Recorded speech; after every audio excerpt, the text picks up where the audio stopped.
There was a small village surrounded by mountains and fertile farmland. In this village lived Amaka. Her father was King David and Amaka was the king's eldest daughter. Now Amaka was known for being a kind-hearted and gentle princess among the villagers. However, she faced a unique challenge. She was unusually large and muscular for a princess, towering over most others in the village like a giant, due to a disease she had from birth that made her grow at an extraordinary rate. From a young age, Amaka's size set her apart from her peers. Despite her gentle nature, her imposing stature intimidated the villagers. As she grew older, her muscular physique became even more pronounced, making her stand out even more in the eyes of the villagers. Due to her intimidating appearance, Amaka struggled to find acceptance among the villagers. Mothers would hurriedly usher their children away from her presence, and young men would avoid her, intimidated by her size. Because of this, Amaka was unable to attract any potential suitors for marriage, because they were all terrified of having someone far bigger and stronger than them as a wife. This was a major problem for Amaka's father, King David, because he had no sons to succeed him when he died, only 2 daughters. Amaka, his eldest daughter, and Precious, his second daughter. So it was crucial that Amaka was married to secure a male heir to the throne. This put Amaka under a lot of pressure to get married and secure the throne for her father, but it was the most difficult thing for her ever because her imposing physique seemed to scare away any potential suitors. Amaka often felt like she was cursed by the devil to be in this kind of difficult situation. But even at that, Amaka remained kind and compassionate, devoting herself to serving her people and caring for the village's needs. However, her loneliness and disappointment in herself weighed heavily on her heart, and she often found solace in going to the forest alone when none of the palace guards were watching to cry her eyes out, and commune with nature whenever she felt sad. One day, as she was in the forest crying, she heard a loud shout that overshadowed her cry. She listened earnestly in hopes of hearing what was making the sound and where it was coming from. "Help, please! Help!" The voice yelled desperately. It was a man's voice, and it is coming from a nearby bush path of the forest, Amaka thought. So she hurriedly rushed towards there, and lo and behold, when she arrived, it was a short, handsome man adorned in hunter attire who was trapped under a tree that fell on him. "How did you get trapped under this tree, strange hunter?" Amaka asked. "I was just walking and please first help me get out of this predicament and I'll tell you the full story after," he said to her. "Okay, of course," Amaka replied. And with her great strength and stamina, she lifted the giant tree like it was a small stick and moved it away from his body. Amaka helped the strange hunter get up, and then she asked him again, "Now that you are free, can you tell me how you got stuck under a tree? This kind of thing doesn't just happen randomly." "Ha." The hunter chuckled. "Yes, you are right, these kinds of things don't usually happen, do they? Well, I was on my normal hunting expedition like every other day, when I stumbled on a very big antelope like I had never seen before. I followed the antelope for some time, till I finally cornered it and aimed my gun at it from afar. Unfortunately for me, the place I was standing was littered with animal feces, so as I was about to shoot the antelope, my legs slipped in the feces and made a loud noise. This noise startled the antelope and it ran away. I hurriedly chased it, but the antelope accidentally bruised an already weak tree as it was running. I followed the same path the antelope followed as I was chasing it. But unfortunately for me, as I approached the tree, its weight gave in from the bruising by the antelope and fell on me. Funny how I tried to catch the antelope and instead I got caught by a tree," the hunter explained. "Haha, that's a funny story, what an adventure. I bet you have such fun adventures each time you come out to hunt," Amaka said. "Ah yes, many adventures. By the way, what's your name, mighty lady? I owe you my life," the hunter asked. "Oh, it's Amaka, Princess Amaka. And yours?" Amaka asked. "Oh wow, Princess Amaka, of course, why didn't I piece it all together? You are the beautiful giant princess of our land.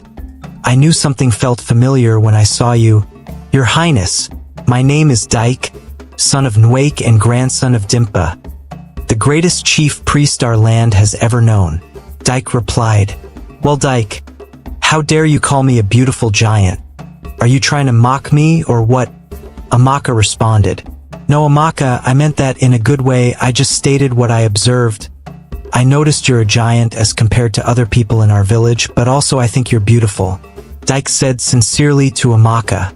As Amaka heard this from Dyke, she blushed quietly and asked, So you think I'm beautiful? Well, of course. Aren't you aware that you are one of the most beautiful ladies in our land? Dyke asked Amaka. That's the first time I've heard someone call me beautiful. Usually, people make fun of my height and muscular nature. Most guys avoid talking or even looking at me because of my imposing physique. Amaka responded, Well, I think you are beautiful. Those other guys don't know what they are talking about, Dyke said. Amaka began blushing uncontrollably in silence. But Dyke immediately asked, So what are you doing in the forest, by the way? Certainly the princess of the land has not begun hunting for meat by herself, like us peasants. Oh no.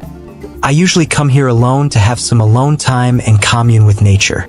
It's no big deal, and for the record, I don't consider hunters as peasants. You guys are really brave and honorable. Amaka said, Well, to me, it seems like you come to the forest because you feel lonely. Nonetheless, I think you are a kind person.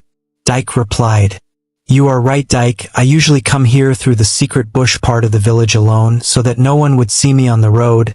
And yes, I come here because I am lonely, and the forest is the only place I find solace with the other animals.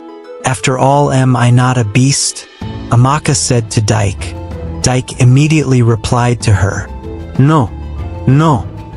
And oh, don't you say that about yourself? Haven't I told you that you are beautiful? Look, from henceforth now, I'll be your friend. I will never judge you on your stature. And most importantly, you won't have to be lonely the next time you come to the forest. As Dyke said that, Amaka's eyes lit up with joy as she realized that she had made her first friend in a while. So Dyke and Amaka spent the remaining day talking and laughing, and Amaka felt a connection she had never experienced before, like someone truly appreciated the real her, overlooking her giant and imposing stature. When night came, Amaka dismissed Dyke and rushed back to the palace. But before then, they had promised to see each other in the forest the following day. When she got back, she quietly tiptoed through the gates so that no one would hear her.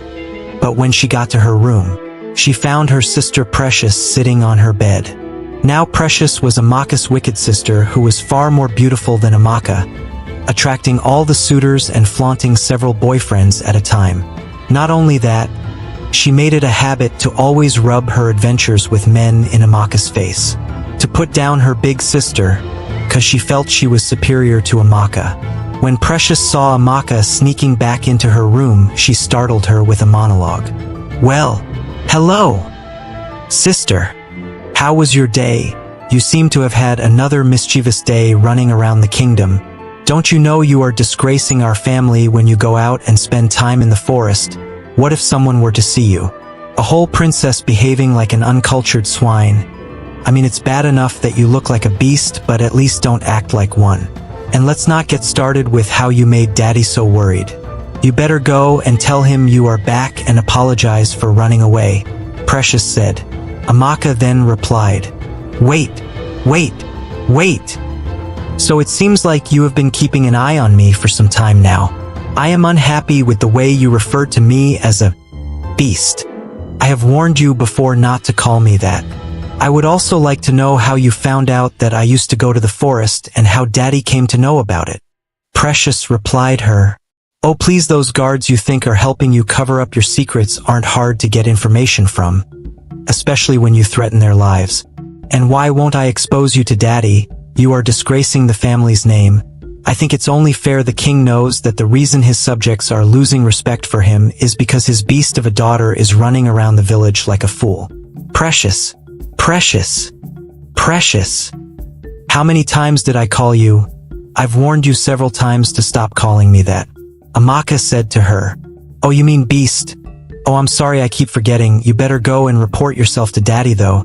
He has been worried sick for his beast of a daughter," Precious replied as she walked out. Later on, Amaka went ahead to see her father, King David, and tell him of her whereabouts as Precious had advised.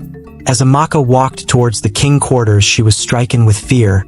With every step she could feel her own heartbeat as she got closer. All she could think of was how much of a disappointment she had been to her father. First, she was unable to attract any suitors for marriage, failing to secure the heritage of the throne in their family, and now this sneaking out issue. Each time she thought of these things, she would get sick to her stomach, but she kept pressing on, and finally arrived at the king quarters. Now, when she arrived at the king's quarters, she and her father, King David, locked eyes briefly as she saw him discussing with one of his advisors late at night. So she waited outside quietly for them to finish their discussion. When they were through, King David called her inside and asked, "My daughter, why do you give me such heart attacks sometimes? You had me so worried.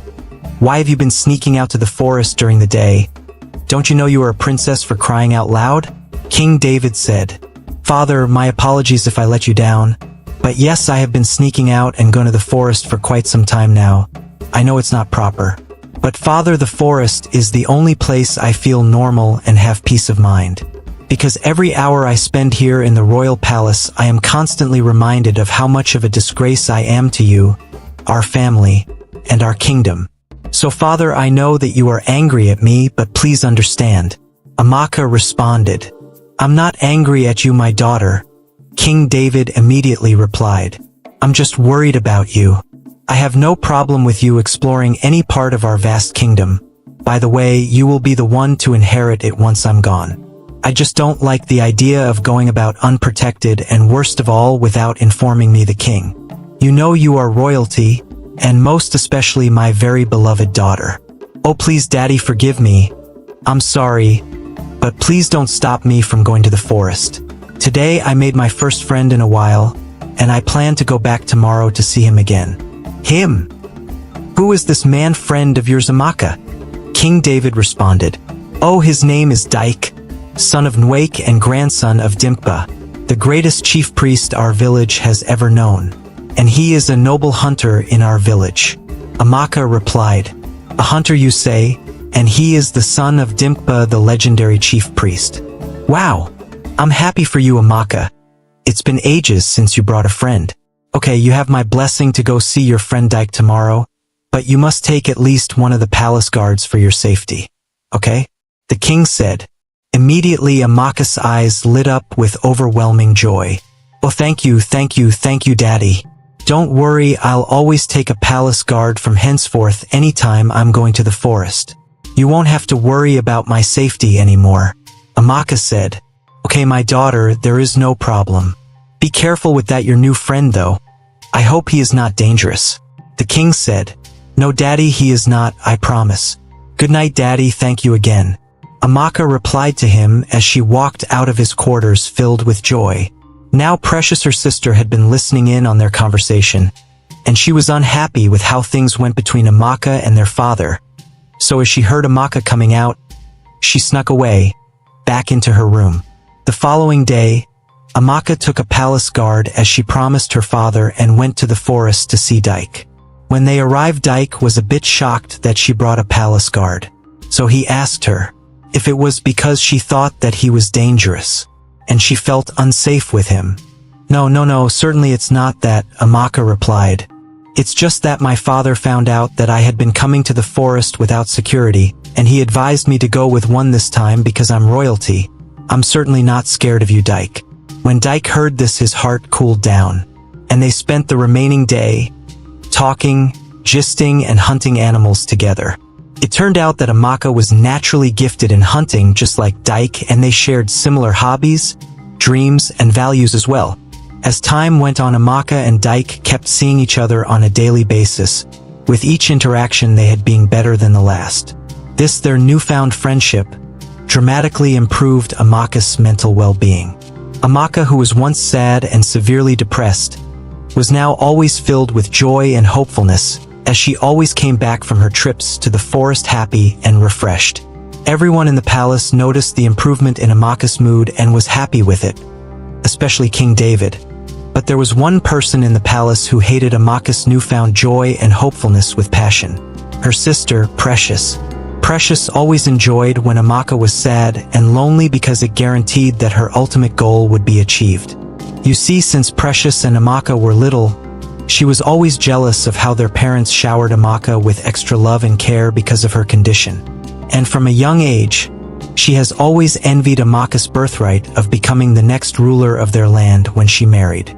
So naturally, as she saw that no man wanted to court Amaka for marriage because of her condition, she naturally flourished in Amaka's tragedy, waiting till when Amaka exceeded her marrying age so that she could marry and become the next ruler of their land, instead of Amaka. But as she noticed that this newfound friendship between Amaka and Dyke had begun blossoming and could lead to love or even marriage, she knew that she was in trouble. All her dreams could come crashing down. I have to act quickly before all my plans are squashed, she thought. So the next morning, after Amaka had gone to see Dyke, she rushed to her father's chambers to confront him. When she arrived, she locked eyes with her father, King David, as he was speaking to his advisors. But unlike Amaka, she didn't wait for him to finish his meeting, but instead, she stormed in. "Father, please excuse my intrusion, but I have something of utmost importance to discuss with you," Precious said. "What is so important that you disrespect me and my entire cabinet with your presence unannounced?" King David replied, "Please, father, it's a matter of life and death." Precious said, "Very well, please, my esteemed elders, bear with me. Let me discuss this with my daughter since she said it's so urgent," the king said as he excused his advisors. When they were alone in the room, the king then asked, "So Precious, what was so important that you disrupted a meeting with my most esteemed advisors?" Precious responded, "Father, like I said, it's a matter of life and death. Father, you are not getting any younger, neither is Amaka or myself, and very soon the throne has to be inherited by a successor when you pass. Amaka has failed to secure a suitor for marriage for many years now, and you know by our traditions she can't inherit the throne without a husband. Father, she has failed you, she has failed herself as a woman, she has failed our dynasty, and most especially she has failed the kingdom for not being able to carry out her duty. I know it's not her fault that she is a muscular giant ugly beast, but even at that, it doesn't change the fact that she has failed everyone, father. So what do you suggest we do about this, Precious?" King David asked. Precious quickly responded, "Father, I am alive and well. I am beautiful and I have dozens of suitors lined up if I wanted to get married right now." "So what are you saying, Precious? Spit it out," King David responded. "Father, revoke Amaka's birthright and anoint me as your successor. Let us strike now that the iron is hot before it's too late, father. For I am your humble servant. I would make a better successor to your throne than my failure of a sister." "Shut up! Shut up your dirty mouth, you wicked child. So you want me to betray Amaka, your elder sister, my firstborn? Have you no shame? Have you no conscience? How can you even conceive such an evil plan? More or less, how did you even have the courage to bring this to me as a suggestion? I see now evil dwells in your heart, Precious. But don't worry, I know how to purge it. From henceforth your access to the royal treasury is revoked. You will have access to only one servant, and your daily meals would be reduced from 6 meals a day to 3 meals a day. You would serve this punishment continuously until I see it fit to release you from it," King David fiercely told Precious. "But father, please, I was just being honest and realistic with the state of things. We both know that Amaka is never going to get married, or should we give away the throne to a commoner? When I am alive," Precious responded to the king. King David replied to her, "How dare you say that about your sister Precious? Haven't you heard that she now has a male friend she has been talking to for some time now in the forest? Instead of you to be praying for their friendship to blossom into marriage, you are here plotting against her behind her back. Precious, Precious, Precious. How many times did I call you? If you know what is good for you, you would get out of my sight immediately before I increase your punishment tenfold." Precious then quickly responded, "But father, you can't be this naive. You are banking your whole kingdom, our lineage, on some slim chance that Amaka, the girl who no man has ever courted since she was born, to marry a peasant hunter that you have never met before." King David responded, "Then it's settled. I would meet with Amaka's friend soonest. But as for you, your punishment remains the same. Now leave my presence immediately. Leave." Amaka, who was just coming back from her meeting with Dyke, overheard the shouting coming from the king's quarters and rushed in. "Is there any problem, father?" Amaka asked as Precious hurriedly left their presence. "No, my dear. Your sister just misbehaved, so I corrected her." The king responded unsuspiciously because he did not want to spoil Amaka's mood with the details of what Precious really did. "Okay, father." Amaka responded as she was about to leave. "Wait, Amaka, there was something I've been meaning to ask you," King David said. "What is it, father?" Amaka replied. "That your friend, Dyke is his name, right? I would like to see him in the palace. At least let me get to know the man that has been making my daughter so happy and full of life," King David said. Amaka then chuckled. "Haha, Daddy, no problem. If that is the case, I will bring him over tomorrow. I'm sure you would like him very much. He is a very charismatic person," Amaka said. Then it is settled, my daughter. Tomorrow bring over your friend so I will get to know him too," King David replied. "Okay, no problem, Daddy," said as she left his quarters back to her room. The following day, Amaka went to meet Dyke at their normal spot in the forest. When she arrived, she saw Dyke with his bicycle. She hugged him and asked, "Dyke, I did not know you owned a bicycle. There are many things you don't know about me, Amaka. But I know things about you think I don't know, like how you don't know how to ride a bike." Dyke said, Wait, Dyke, how did you know that I've never ridden a bike before?" Amaka asked. "Oh please, you are the crowned princess. I'm sure you've been carried about in royal chariots your whole life. So I figured since that is the case and you've never ridden a bicycle like a peasant, maybe I could teach you how to ride one today. Come on, it would be fun," Dyke said. "Okay, I'm in," Amaka replied. So majority of the day Dyke spent teaching Amaka how to ride and maneuver a bicycle. A point came when, as Amaka was practicing to ride as Dyke held the bike, they both fell on the floor because the bike was unstable. As they fell upon each other and locked eyes, and stared into each other's pupils with a burning passion. Dyke then began confessing his feelings to Amaka. "Amaka, these past few months we've spent together have been the best months of my life. You are an incredible person, and I've completely fallen in love with you. Amaka, would you marry me?" Dyke asked Amaka earnestly as he knelt on his 2 feet with a wooden crafted ring. Immediately Amaka began blushing uncontrollably and tears of immense joy began flowing down from her eyes. She responded to Dyke's proposal with a resounding yes. "Yes, I'll marry you, Dyke." As she accepted the ring on her finger, they both shared a passionate kiss. Now after they kissed, Amaka noticed that something felt familiar about the wooden ring. Dyke then told her that he carved the ring out of the very tree that he was stuck in that she saved him from. Now Amaka, overwhelmed with joy about all that happened, informed Dyke that in fact her father had planned to see him earlier to get to know her close friend, but now that she is his fiancée, it is even more paramount that he meets her father, the king. Dyke accepted, but first informed her of a surprise he had for her accepting to marry him. "What is it, my love?" Amaka asked. "Well, Amaka, you know my grandfather was a very powerful chief priest, and since we've known each other you've always detested yourself for being a giant. Well, a couple of weeks back I began asking some of my grandfather's associates if there was any spiritual cure to your condition, and just last week I got word from a friend that there is a cure. There is a shrine deep within the Agba evil forest. On the other side of the Agoni River, this shrine, its land is filled with a surplus of spiritual energy. if you were to break the secret egg there at exactly 12 midnight. On the night of a full moon, any wish you make concerning yourself would come to pass.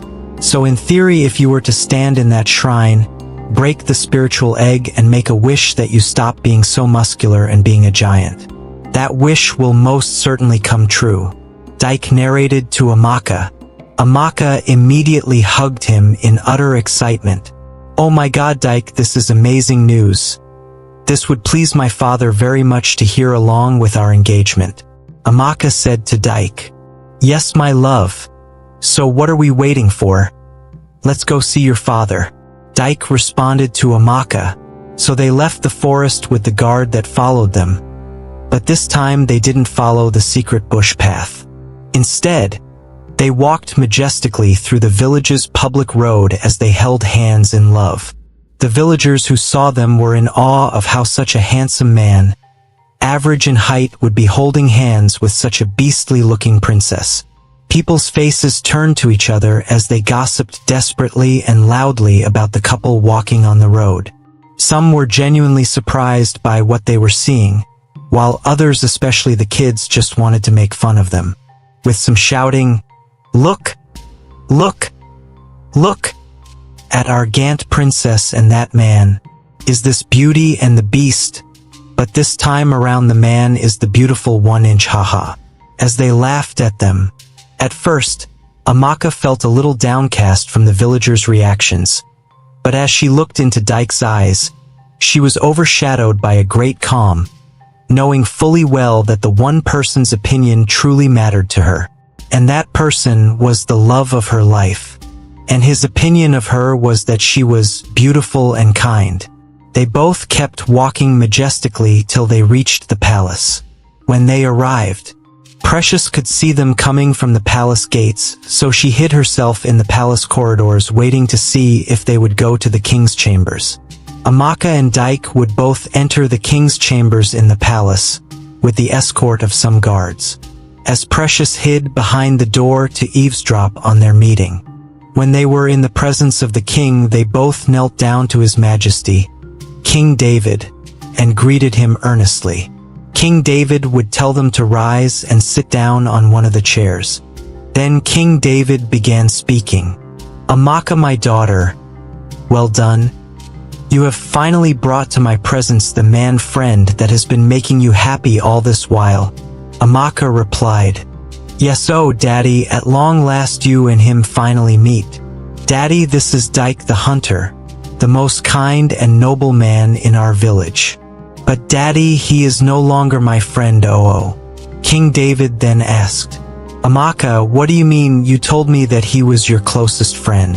Amaka then replied to her father, "Oh, Daddy, don't worry, I think it's better we hear him explain better." "Very well, young man, speak and throw more light on this," King David urged Dyke. Dyke then began speaking. "Great! King David, ruler of our land, may your days be long. Yes, indeed, me and your daughter Amaka were once friends, but today we stopped being friends entirely. Today we became something more. My liege, it is my honor to humbly announce that I asked for your daughter, Amaka, the love of my life's hand, in marriage earlier today, and she accepted my proposal." As soon as he said this, the king busted out in overwhelming tears. He couldn't hold it back even as he tried desperately. The tears were tears of joy for his daughter, Amaka. Dyke tried to comfort him, startled at why he was crying, whether he said anything unpleasant. But then the king started speaking, while still in tears. "It is okay, my son. You have done nothing wrong. This news of you two's engagement just filled my heart with immense joy. Don't worry, you have my full support for both of your unions. Me and my entire cabinet will see to it that you both have a befitting royal wedding." Amaka then responded to her father, "Thank you, Daddy. Thank you. Thank you. Thank you." But Dyke chipped in with more good news for the king. "My liege, this is not the only good news I bring. As you know, your daughter was stricken with a disease that made her grow into a giant and become muscular. Well, just recently I found a cure for this ailment, but it resides deep within the Agba evil forest. If I were to take the princess there and she performs the required sacrifice at a special shrine in the forest, she would be cured of her affliction permanently.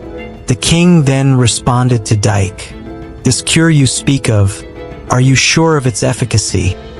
A journey into the Agba evil forest is no joke. Many warriors have journeyed into that forest in search of power and have never returned. If I were to permit you two to go, would you be able to protect my daughter?" Dyke replied the king immediately, "Yes, my liege. The cure is potent. I got the information from a reliable source, and yes, I swear to protect your daughter with my life. For I am the grandson of Dimpa, the greatest chief priest our land has ever known. We would both make it back alive, and Amaka would get her long-deserved miracle." Then the king replied in optimism, "Very well then, brave Hunter Dyke, you have my blessing for this mission. I would provide you both with 10 of my strongest palace guards to ensure both of your safeties. I am guessing you both would want to embark on this mission before your marriage." Amaka and Dyke looked at each other, then looked at the king and responded in unison, "Yes, King David." Then Amaka, Dyke, and the king continued sharing pleasantries.